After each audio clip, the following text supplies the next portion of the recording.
Making a show and movie can be difficult and time-consuming, so it's unfortunate that a lot can be left on the cutting room floor. Tokusatsu is no different, so today, let's see what Ultraman projects have been cancelled and forgotten about. Before I start, I'd like to thank Cube Damashi for the video idea, scripting, and for the links. Their Twitter and sources can be found in the description. Without further ado, what could have been in Ultraman? You most likely already know that the Ultra series didn't start with Ultraman himself, but rather with Ultra Q. The most popular comparison is that Ultra Q is like a Japanese Twilight Zone, an anthology science fiction mystery series but with giant monsters. Ultra Q received 2 sequels, Dark Fantasy in 2003 and Neo Ultra Q in 2013, and a theatrical movie called Legend of the Stars. But there was another entirely different film that got cancelled. This movie was supposed to be called Ultra Q, Monster Concerto, or Concierto. Some monster designs were released to the public, but that was all we knew until a script was found. Another script, albeit an incomplete one, that wasn't discovered until much later was for an Ultraman movie called Ultraman, Monster Bible. It was going to be a semi-remake of the original Ultraman with a completely new cast. Not everything was cut from these scripts, as some concepts did make it into Ultra Q, Legend of the Stars. Both of these scripts were written by Mamoru Sasaki, the writer of Legend of the Stars, as well as the episodes of the original Ultraman and Ultra 7 series. The scripts were then exhibited posthumously at the Mamoru Sasaki Memorial Room. Kaiju like Godzilla were very popular at the time Ultra Q was released, so the studio wanted to push for more monsters. One concept for an Ultra Q sequel was of a monster that allied with humans. Instead, we got more heroic figures with Ultraman, but the concept did make it to TV. In 2006. This show is called Bioplanet Wu. Woo-oh? Whoa? I'll call it Wu. A giant hero tokusatsu mixed with a slice of life drama. It aired on NHK to boost up its prestige, and it even got a manga series a year after. It's not 100% what we could have gotten instead of Ultraman, but it's rather unique. It's interesting to think that this may have been our iconic hero instead of Ultraman. The monster designs are also really cool. It is quite a shame that it hasn't been subbed by either any fan subgroup or by Subaraya Productions themselves. Redman is a bit of an obscure toku today, but it's also strangely charming. The format of the show is, Redman comes across a monster that's usually not doing anything harmful and beats the ever-living tar out of them. It's actually quite funny in a very dark way. Before this Redman series aired, however, there were ideas going around for a hero who could transform into an armored giant named Redman, who could only fight for 3 minutes. The host would have got into a deadly accident so the embodiment of Redman would bond with him. Sounds similar to Ultraman, doesn't it? That's because it was, in fact, one of the first concepts planned for the original series, alongside Bamilar and Wu. Original designs for Redman were rejected by the executives, but eventually Ultraman, Wu, and Redman all got their own separate series. Don't worry, Bamilar, you'll get your own time in the spotlight someday. Probably not anytime soon.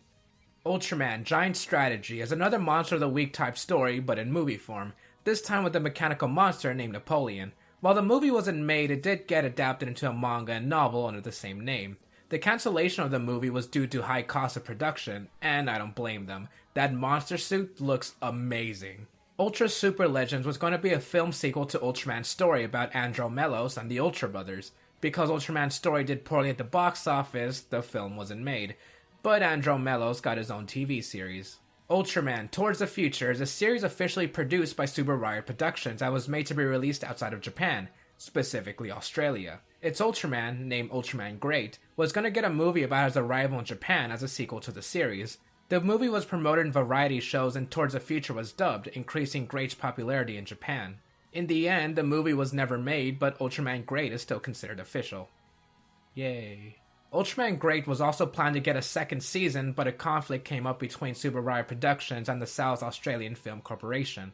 Both had radically different ideas as to what should be included, but ultimately nothing came of either as Bandai decided to push for an American adaptation instead of Ultraman Great Season 2 and its movie.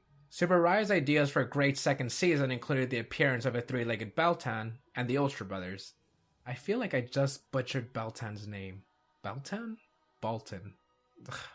They'll tell me in the comments. Ultraman is very popular even outside of Japan, and of course, it was very popular in China, so Subaraya Productions started planning a movie about Ultraman based in China. However, that led to them discovering that a different company, Kaiyo Productions, were already making money off the Ultraman name behind their backs. That led to a very long legal dispute that only recently got settled, but let's save that for another day. Ultraman still doesn't have an official movie in China, but he did appear in this Chinese music video. Ultraman Zerth 3 was going to be focused on Zerth's son, with a revelation about Zerth being the grandson of Ultraman King. We didn't get Zerth 3 because it got pushed to the side to make an Ultraman Tiga and Dyna movie. And that's it. By the way, please watch Ultraman Zerth. It's fantastic. Super Riot Productions wanted to make an Ultra series aimed towards an adult audience. Project Yellow Eyes was about an Ultraman that wasn't a hero, but rather the antagonist, while we focus on a member of an anti-terrorist organization. This idea was brought up in the year 2000. Then the terrorist attacks of 9/11 happened. Project Yellow Eyes had scenes that would hit too close to home, so it was cancelled. Ultraman Justice was originally supposed to get their own season. It was meant to introduce the first woman to become an Ultraman, but production problems rose as Gundam Seed began to air, with Ultraman Justice only having 3 months to be produced, which isn't enough time to make an entire show. Natsuki Kato, who was Kamen Rider Femme in Kamen Rider Ryuki, was asked to play the original Ultraman Justice, but since she already had a role in Ryuki, the offer was dropped. In the end, Justice didn't get their own season, but we did get to see them in the third and last Ultraman Cosmos movie. The following Ultraman projects don't have too much information known about them, so they'll be condensed into this quicker segment. Ultraman, the Jupiter Effect, would be about natural disasters and monster invasions, with Ultraman saving the day along with past Ultramen. Generic description, I know, but as I said, not much else is known. Ultraman, Hero from the Stars. Dinosaurs attack Earth and Ultraman finds a host to fight back, ultimately leading to Ultra 7's death. Hero from the Stars was going to be aimed to an American audience, but since not too many people knew of Ultraman in the States, investors didn't want it. As the image says, the screenplay was bad and ripped off too much from Superman. Ouch. Guess this movie didn't have the touch. Ultraman Ginga was planned to be an anniversary season for Ultraman Gaia. The main hero was going to be a university student, with one of the professors and recurring characters being Gamu Takayama, aka Ultraman Gaia. Yeah, I didn't know where else to say this. Now this one is one of the most interesting to me. Project Ultraman. As I said earlier, Ultraman was popular in China as well as Thailand, so Kaira Productions wanted to make their own Ultra series or movie for those countries. It looked rather dark, serious, and mysterious, with something of an epic fantasy/sci-fi tale kind of vibe, reminding me of Kamen Rider the First. Ultraman, at its very core, was always a sci-fi series, but this one really kicked it up a notch with production. They must have had a ridiculously high budget to afford such futuristic sets and special effects, but then again, they also turned the beautiful Mother of Ultra into this strangely constructed creature. And the Ultraman suits made originally for this project themselves are not exactly good. It's kind of a shame that we may never see this movie or TV show come to fruition. Super Riot Productions won the lawsuit and stopped Kaira Productions from profiting off any Ultraman brand. So that's good at least. But hey, you never know. Maybe they'll borrow an idea or two from this and use it in a future series. Of course, we don't know everything that could have happened with Ultraman, but it's still great that we're able to dig up and find anything from past Ultraman series that never happened. Once again, thank you Cube Damashi, thank you viewers, and thank you for everything, and I'll see you next time.